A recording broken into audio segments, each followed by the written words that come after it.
Hi there, this is Carl Irwin with a follow-up tutorial. We're going to look at the rest of this final mix, this final arrangement. We're going to be looking at some additional instruments that are added here in the kind of middle section of this mix. These are going to be mostly synth instruments, but there'll be a few acoustic types of instruments, some choirs here that we'll put in there, some choir effects and sounds, a few kind of hidden string effects going on in there, but essentially almost all synthesized sorts of sounds. And we're going to look at how this will meld and blend into the recapitulation, the repeat of this orchestral portion of music that we've already composed. It will come back again here right at the very end. We're going to spend the time here, the short time. I don't think we need to spend very long on this tutorial because we've already gone over the major points of this sort of composition in LMMS, but we're gonna focus on some of these sound ideas, these sound design ideas that I'm using here, and just talk about a few of these just as some examples. Some of them we've talked about before, but we'll get into in a little bit greater depth here. Also, just to sort of remind you what this looks like in the film itself, this is the place where we're picking up. So if you follow along, you can hear this section of music that we're going to be looking at.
And then there we come into the very end, where we have our final repeat there of the orchestral music.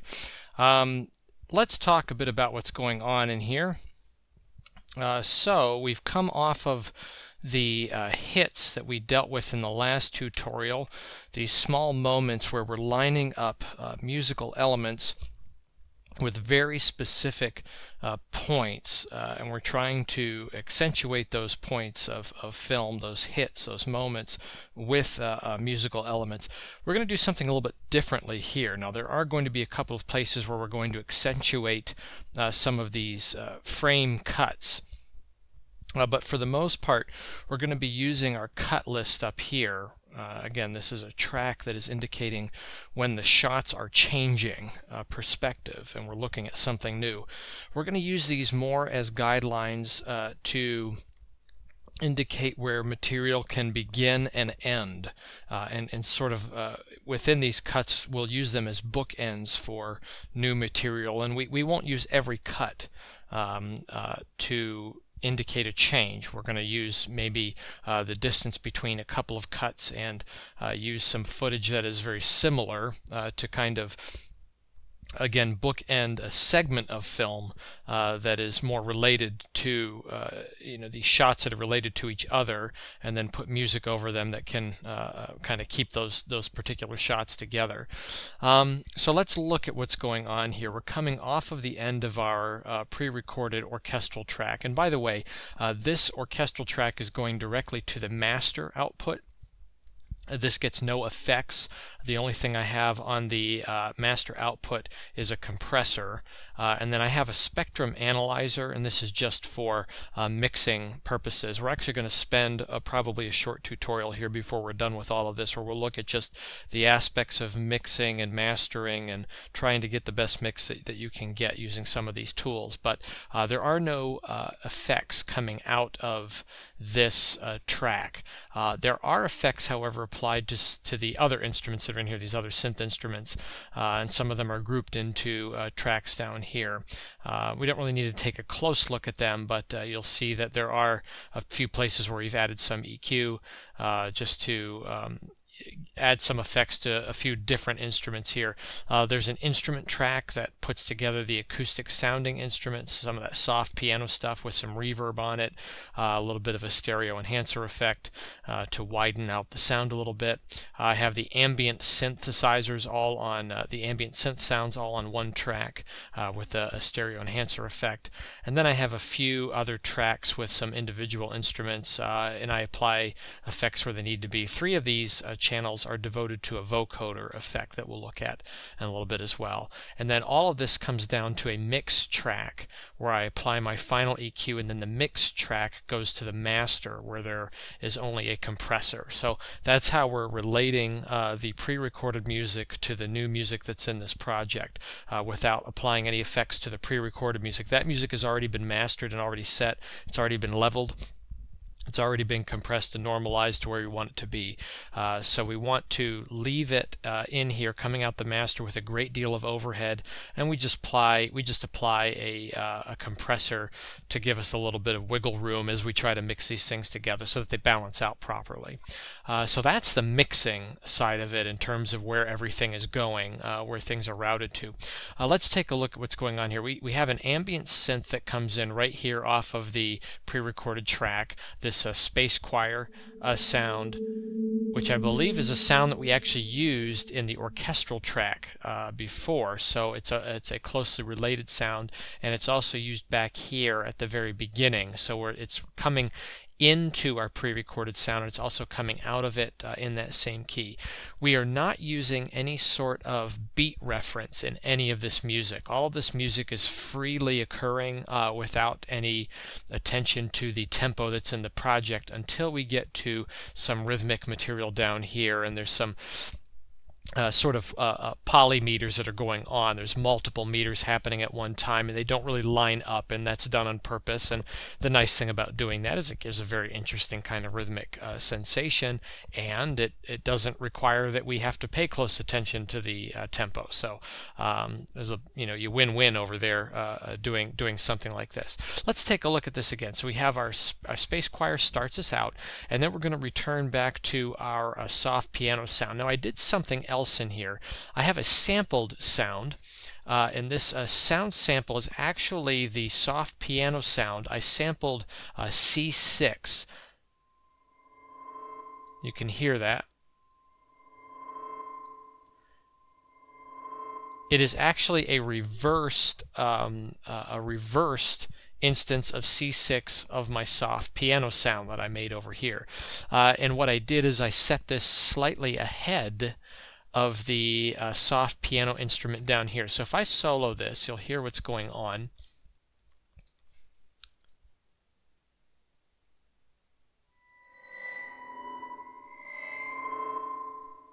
So you can see that soft piano sound is coming in, and let me solo the right one here. You can hear how it fits together with that part. So the reversed sound, the sample, again, this is not a sound fund. It's just a single key sampled that is right in the middle of the range of the notes that are being played. It's a nice quick way to use a sample. And LMMS has a pretty good sampler. We'll probably look at that in tutorials down the line, but you can sample a note, say from a synthesizer that an external synthesizer that you may have come up with a very interesting sound to. You could sample just a set of notes and hold them aside in a folder and then bring them into LMMS and the sampler and then use those samples to sort of recreate that instrument again without a whole lot of work. So that's what I did here. I just took the sound out, I reversed it, and then I brought it back in here. And here it is again.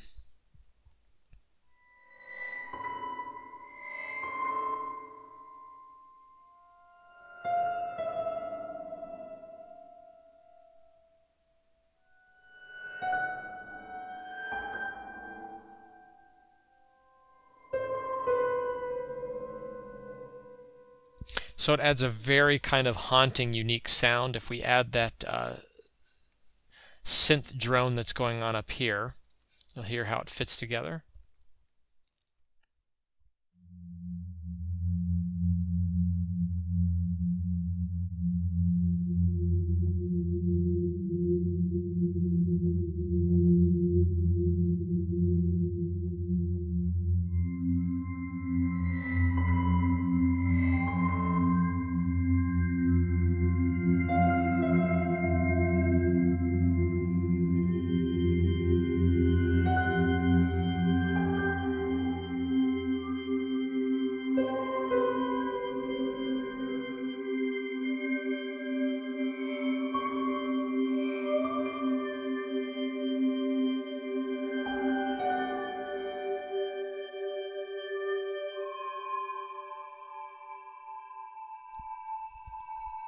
Okay, so I have a couple of other pad synths down here as well.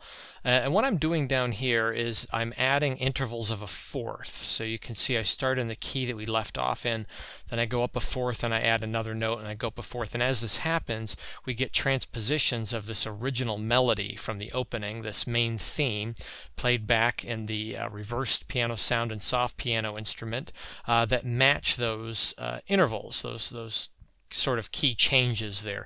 We're not really changing key, but we are making the tonal center ambiguous. It's kind of multiple key signatures going on here all at one time. And we're moving around the circle of fourths, ascending to create this sort of open sonority where there's no resting place. Okay, then we come out to this final synth sound, and that brings us into the next segment. Now you can see what's going on here, that this is happening between this frame change here up to this frame change here, and then we introduce a new sound. So once we get to a segment of shots that we feel comfortable changing our sonority in, we can then change the textures of instrumentation. So there's a shot change right here, and then instantly we add these vocal sounds. And you can see that the vocal sounds accelerate and crescendo and add, stack up into this hit right here where we have another instrument. This is a reverse cymbal instrument, and it ends and clips right at the shot change. And we do the same thing here again and then the same thing here again. So for these sections of shots, we are we're using them as a very hard changing point where the sound kind of grows and builds and then cuts off when the shot changes. It adds for a very, very nice effect. So let's take a look at what's going on down here. We have a couple of choirs. We'll add these in. And it's a mixture of some consonant sounds from the consonant choirs pack that I shared with you. The last one, there are some string glissando samples up here just to kind of make it a little bit more eerie and haunting. And we'll turn on this reverse cymbal sound. And then we'll also add in a solo lady's voice, and this woman's voice will be, there's a little bit of automation on her track here to give a little bit of pitch bend to it. She is singing this same pitch collection from the melody, so we can hear that happening as well. And then underneath that we have this kind of synth bass hit that occurs each time that we change the shot, change the frames. So we'll turn those on as well. And you can see that there's two bass synths stacked up against each other to make a new sort of sound. So these two sounds are working together. There's the first one. Here's the other one. And then we have another instance of that same sound down here. And it has an envelope that allows it to crescendo in. There is a delay attack envelope on that. You can get to the envelopes by going into the instrument, selecting the envelope tool, and you can set your envelopes in here. You just set the amount to the top value, and then you can change the delay, the attack, the hold, the decay, the sustain, and release. Okay, and then there's also some oscillator possibilities down here. I didn't use any of that, and even some filters. So anyway, this is what we have. And also there's this explode sound. Turn this on. This is a generic sample that comes with LMMS. I use it a lot. This is pitched down. Actually, no, this one's actually right on the actual sample. So I'm using it as is. I didn't even change it in any way. Let's hear what this sounds like.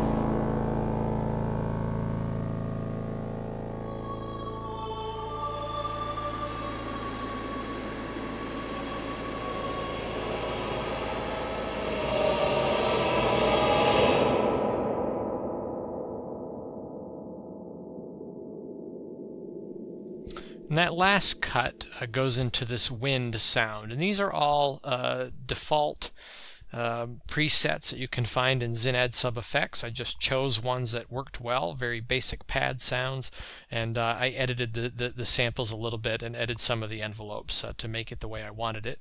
And then also from the triple oscillator presets that we have in LMMS. Some really great presets in there. So anyway, that's this section. We'll look back at the film again to see how this lines up. And again, I'm using my shot list explanations to recall what it is that I'm using this music for. I don't think I have anything else to say about that other than to maybe show some of this MIDI data. On the basic choir set, I have this.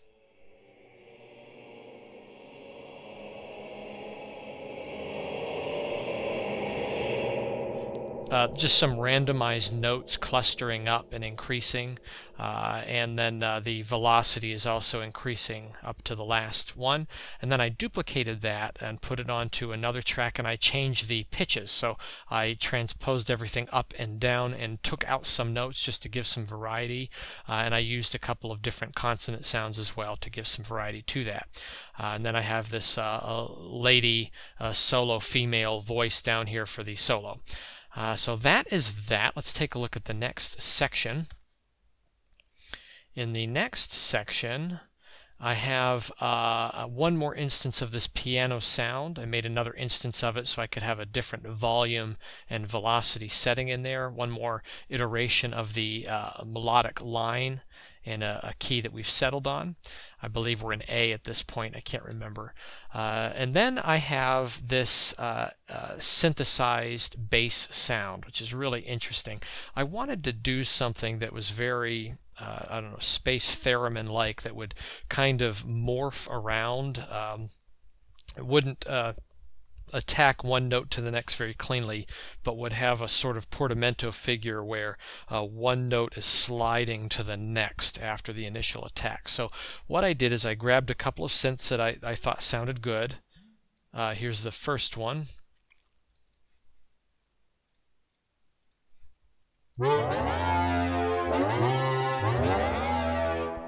And then here's the second one. Very basic, standard synthesizer lead sound. And I created my notes here. I made my little melodic figure, which isn't really in any particular key. We're just kind of noodling around and just finding some unexpected intervals.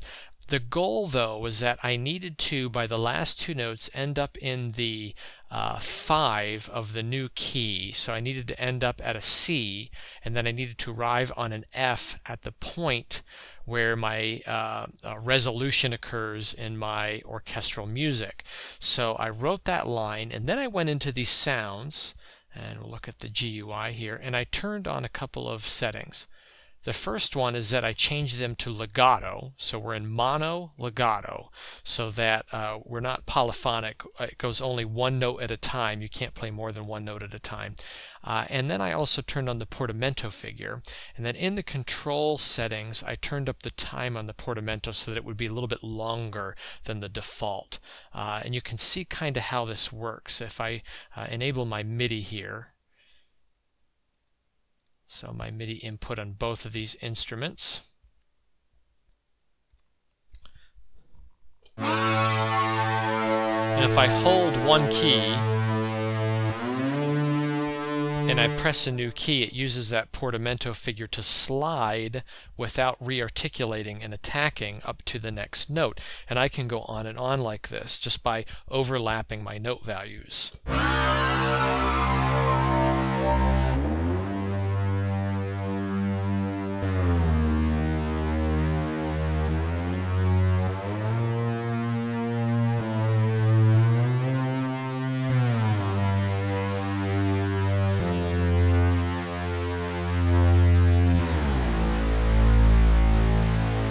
And the velocity will apply, it just won't get the attack. The attack will be missing because of that portamento figure, and it will slide around to it. One aside here, I haven't tried it yet, but I think this is a very good technique perhaps to use when using orchestral instruments, and you need to have a portamento figure that you can't do with sound fonts. So the sound font player in LMMS does not apply portamento. I'm not sure that any do. I'm not really sure if you know of any sound font players out there that can do that, where you can add a sliding effect generated from sample to sample. But LMMS, the SF2 player in here, does not do that. So one idea is to grab a synthesized sound that is in the same tone and sonority as your samples, your orchestral samples, and use it just as a quick crossfade to use the portamento figure, for example, on a brass instrument or a string instrument, where you want to hear that sound of sliding from one note to the next, which is sort of typical to those kinds of instruments. It might be a way to emulate that or fake that on the cheap without getting a really expensive sampled sound set and really expensive playback sort of engine. But anyway, portamento, very, very useful in this creating this effect. It's a very, very alien kind of effect. In addition to this, once we get into this bass line, I also created a beat bass line. And I didn't want to do that. Get rid of that real quick. I created a beat bass line where we have, let me turn these on, some percussion instruments, much like what we did on the orchestral track. They're playing patterns, and then these patterns are fed to a vocoder, and the vocoder is using these waveforms down here, this one in particular, and it's playing back a layered instance of this percussion sound. So let's take a look at that very quickly. Here is what the percussion sounds look like. If we play this back, you won't hear anything because it's attached to the vocoder. Now all of these sounds are actually from LMMS's sampled sound set. So really great sampled sounds in there that can be used to generate a whole bunch of new sounds by applying effects to them. The sounds themselves are not terribly that great to just use by themselves, but they're wonderful starting points to generate new sounds. So what's happening here is that each one of these beat bass lines is stacking up new sounds one after the other until we end up in our final mix, which is this one down here. Okay, this is everything all put together. So you can see how they stack up, and then we end with this one instance down here that we were just looking at, where we have a kind of a closing tempo change. You can see that the intervals spread out as we get to the end of this measure. And the idea is that it sort of morphs into the tempo of the orchestral piece as it kicks into high gear here on this fade in. So it's not an abrupt change of tempo. Now, on top of this, which is in the tempo of the project, we also have a organ sound. So this is a church organ kind of, pipe organ sound. It's from the triple oscillator. I didn't use a sample for this. I used the synthesized version of it. And you can see that this is playing in a very strange meter as well. It is not lining up perfectly with the meter of the project, although it is in its own meter. And the reason I did this was so that I can get away with not changing my tempo. When we put these things together, you can see that they sort of phase against each other and they don't line up, and it prevents the listener from establishing a very clear tempo at a point when we really don't want to do that, because we're going to be getting some pre-recorded music, some pre-created music at a specific tempo, and we don't want to juxtapose too much against that. So the idea here is that if we have a couple of different meters going on, then we don't really center in on one particular tempo, and it allows us to create tension with that kind of device going on. So we have the bass line going that is in no meter at all. We have this vocoder thing going on, which is in the tempo of the piece, of the project rather, and then we have a organ ostinato going on, which is in a completely different meter and a different tempo altogether. So let's see what all of this sounds like. Just a quick review on vocoder stuff. We have one channel that has the actual vocoder on it and it's EQ'd, and then we have two other channels. One of them takes all of the percussion instruments from the beat bassline editor in all panned to one side to the left channel, and then we have the carrier signal, which is this synth signal down here, all coming in on the right channel, and then those go together into the vocoder channel, where we have the vocoder then taking the left and right signals, putting them together and generating our effect. So let's see what this sounds like. Move back a little bit and pick up on this last vocal sound.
And that's where that material ends. Now let's take a look at what that sounds like now with the transition into the orchestral track. So we'll just turn everything on here. Now the orchestral track has an automation fade in happening right here. I have another indicator track that shows me where I want these pre-recorded tracks to begin. And it shows me where that should start, and then it shows me where the fade should begin, just so I have a quick reference for that. So I have 3 references up here for the orchestral track that I created in my video editor. It shows where the first one begins, then it shows where the next one begins, and then where that fade occurs. What I was showing you up here is that these hits, particularly when we come into this bass portamento bass gritty bass down here, it's happening specifically at a scene shot change right here, and this is where we go to that wormhole or black hole, depending on how you want to look at it. I think it's more of a wormhole the way it looks. If you look at the kind of imagery reference in recent movies about space, this is happening at the exact shot change where we're going to the shot of the wormhole for the first time. That's when this bass sound comes in. So the bass sound sort of represents as a character, it's a thematic underscore of the wormhole, of the black hole, which are not they're not the same thing. And here's the deal. I found that in a lot of video tutorials lately, people are referring to what Interstellar set up as a wormhole image as a black hole. And just to quickly note what the difference is. A black hole should be black in the middle of it. The wormhole figure is one where you can look into it and you see lensing going on of galaxies that are on the other side of the wormhole. So as you look at our figure, you'll see that you're looking into it and you can see things inside of it. You're looking through to another dimension. Whereas on a black hole, you should be looking into nothing. You should see the lensing going on the outside where things are being, light is being sucked into it, but then it doesn't come back out, so it's black on the inside. So we should be looking at a wormhole, not a black hole. But anyway, this is a thematic underscore that represents that idea, which is another interesting thing about film.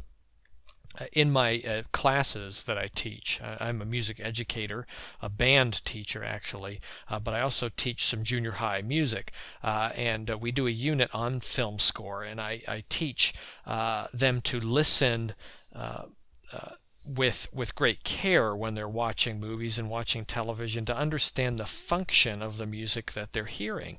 That the music is not merely just there for emotion. The music actually serves various functions at different times. So in underscore, we have these different types of underscore. One of them is a thematic underscore, and that is the type of underscore that represents, like a leitmotif from opera, it represents characters or recurring situations or character relationships. It could represent a grouping of characters together. And these are themes. These are thematic types of music that go along with those characters, and they only seem to occur when those characters are around. So that's one type of underscore. This would sort of fit in that vein. In addition to that, we have sort of a commentary underscore. Now, thematic underscore can also be commentary as well, but a commentary underscore, something that's given you a commentary on the scene that's playing out on the picture, is showing you what is the emotional or intellectual change that is going on inside of the scene. That is, what are the characters thinking or feeling in that moment, or what is the audience led to think or feel about the characters in that moment. So that is more of the mind game of underscoring. It is playing with the emotions of the moment, either informing you on how a character thinks, what a character thinks and how they feel, or informing you how you should think and how you should feel. So we have thematic underscoring, we have commentary underscoring.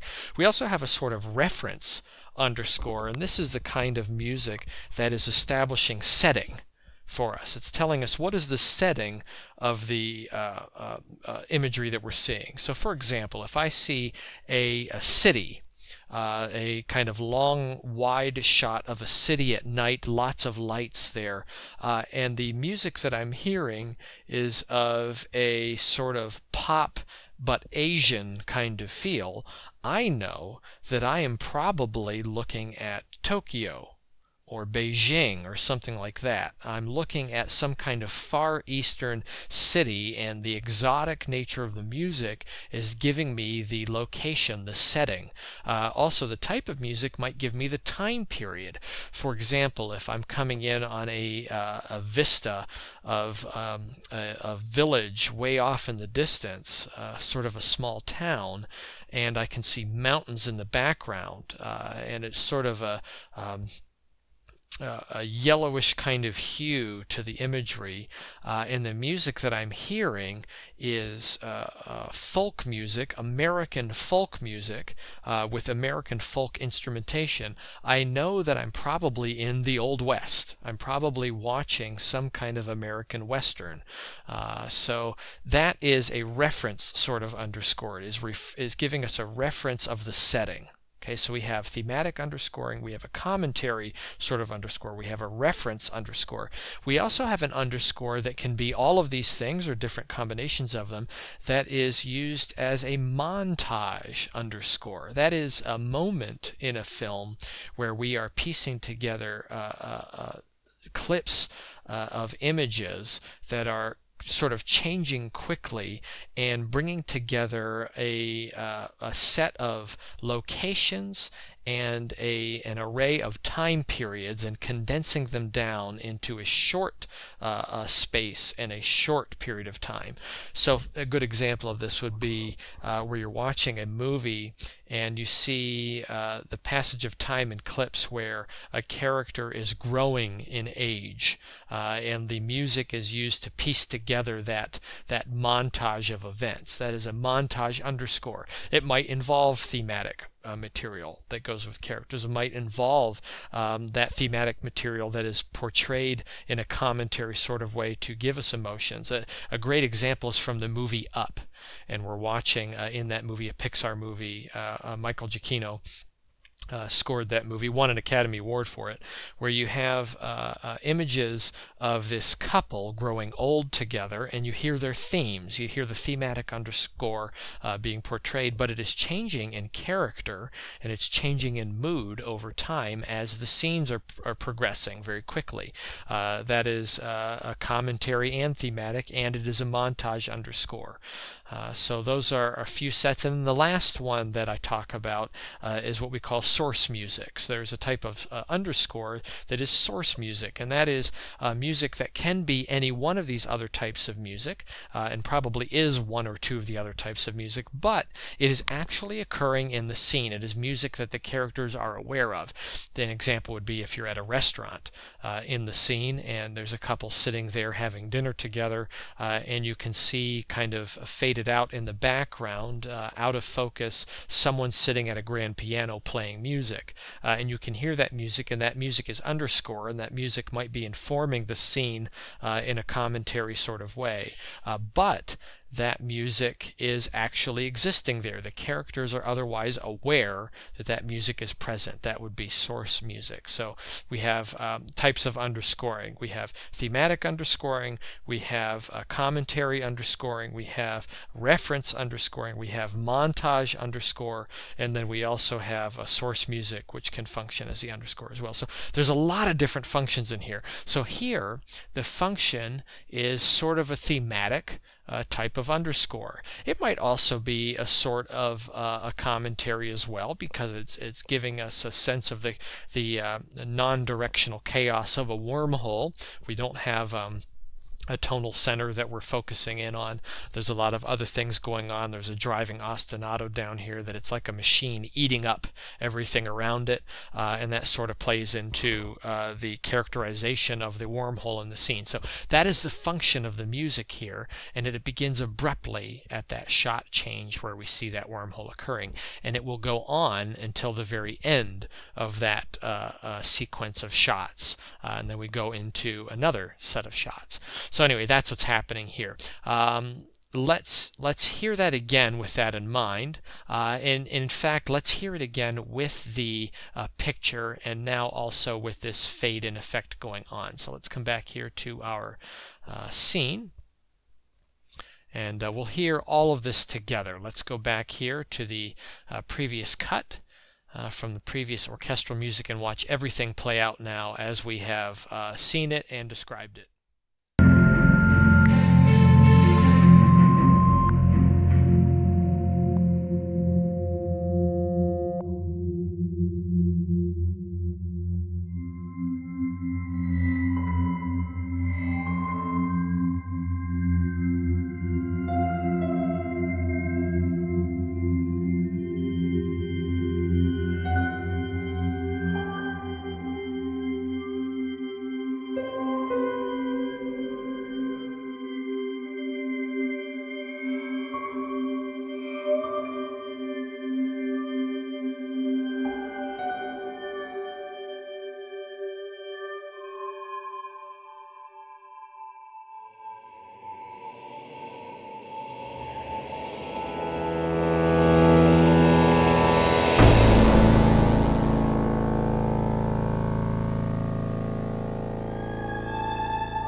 And there's the rest of the picture. I wanted to point out one quick thing here. We talked about what I lined up in terms of the main hit on the first instance of the orchestral music in the last tutorial. I wanted to point out what it is in this one. The main hit in this one is when we arrive here. So I synced up this cadence point to be at this shot change, this change in picture. And you can see it's a little bit late. And if you remember the 0.2 of a second rule that I talked about, the reason why it's a little bit late is by design, because I found that when I lined it up there perfectly, I was awful close to a couple of other really good hits. However, those hits were noticeably off. So what I did is I moved it to split the difference between the hits that I wanted. And you probably wouldn't notice the delay here until I point it out, because it's within that 0.2 of a second. If we watch on,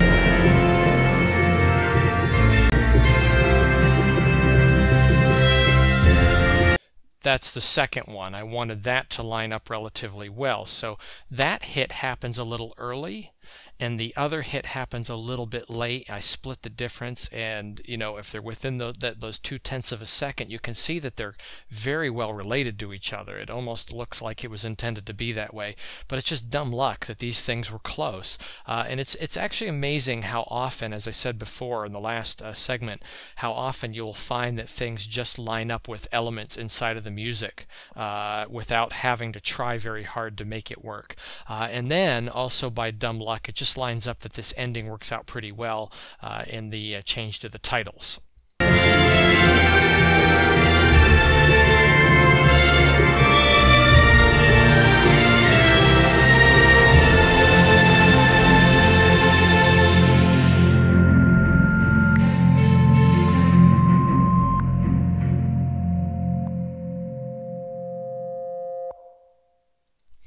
And the music ends slightly before it completely fades out, but it's close enough there that it really does seem quite intentional. It all lines up pretty well. So anyway, that's how I lined up that second segment. I decided on a couple of major points there, one in particular, and then some other ones panned out, and then I just split the difference until I got into a comfortable area and everything lined up well enough that it worked. So anyway, that is that. There will probably be one more tutorial on the music side of all of this, and what we will discuss is some of the more technical issues related to mixing and mastering. Don't expect that to be a very in-depth tutorial where you get a bunch of revelations. I'll kind of give you the long and short of it right now. I went back, I thought I was going to remix this to try a couple of different techniques, see if I could get a better sound. And I came up short. I tried about 2 or 3 different times here over the last few days, and I was unable to really make it better than what it already was. So, and you'll probably find that that's true, that you'll find one mix that you just can't really top, even though you feel like you can, you really can't. And I know that it is a problem for professionals that are writing music for film and television frequently, particularly the television people that are writing so frequently, that they will write their music, they will turn over their rendered tracks, particularly the synth sides of it, to be sent to the dubbing stage and then to be remixed with all of the live orchestration, and it has to be remixed. And oftentimes they will be very displeased with the remix that comes out from the dubbing stage because it's not quite a reflection of what they intended when they mixed it themselves in their own consoles. So it's hard, you know, mixing and mastering is a very subjective and difficult black hole all in itself. So we'll talk a little bit about some of that, but here's really it. Here's the end of it. You want it to sound pleasing to you. If it sounds pleasing to you, that's the best you're going to get. You can't really do better than that.